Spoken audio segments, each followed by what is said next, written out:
चले दादू, वहीं चलते हैं जहाँ पापा जाते थे। कितना सुकून है ना उस जगह पर। हम वहां जाकर आराम से बातें करेंगे, ठीक है? हेलो। आप इस वक्त यहाँ? दादी से पूछ के आया हूँ। ओह, दादाजी भी यहाँ पे हैं। कैसे हैं दादाजी? आप प्लीज अभी जाइए यहाँ से, मैं दादू से बातें कर रही हूँ। अजीब मजाक है।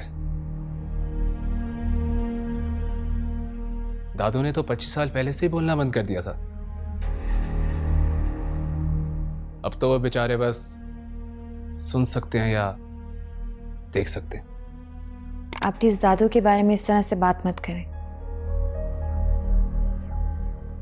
मैं इनकी हर बात समझती हूँ, ये भी मुझसे बातें करते हैं, लेकिन ये बात आप नहीं समझेंगे।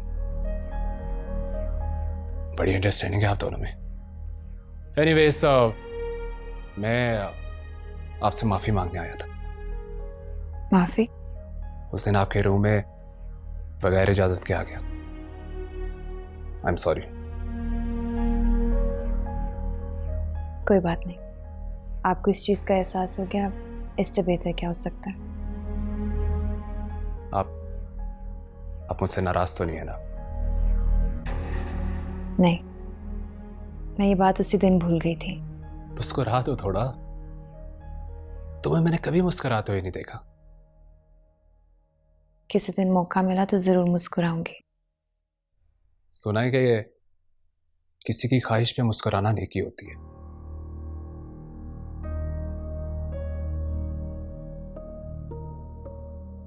बहुत कंजूस है आप मुस्कुराने में। जो जिंदगी मैंने गुजारी, अगर आपने गुजारी होती तो पूछती मुस्कुराना कितना मुश्किल है। मैं छोटी मोटी बातों की परवाह नहीं करता। वैसे भी माजी को याद करके इंसान क्या करे? आपको अपने प्रेजेंट और फ्यूचर के बारे में सोचना चाहिए। माजी से सबक हासिल किए बगैर हाल और मुस्तकबिल बेहतर नहीं बनाया जा सकता। एनीवेज, हम किस बहस में पड़ गए?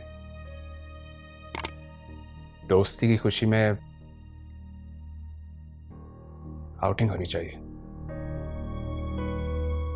आप अच्छी तरह से जान। नूर, हम अकेले नहीं, गार्ड साथ जाएंगे। फिर भी मैं अम्मा जानी से पूछ कर बताऊंगी। ठीक है, पूछ लो। मुझे यकीन है कि वो इनकार नहीं करेंगी। आपकी किस्मत। Thank you. चलता हूं मैं। ओके दादाजी।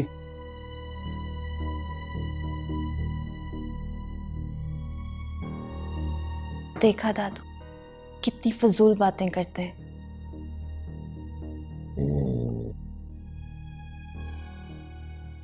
चलो।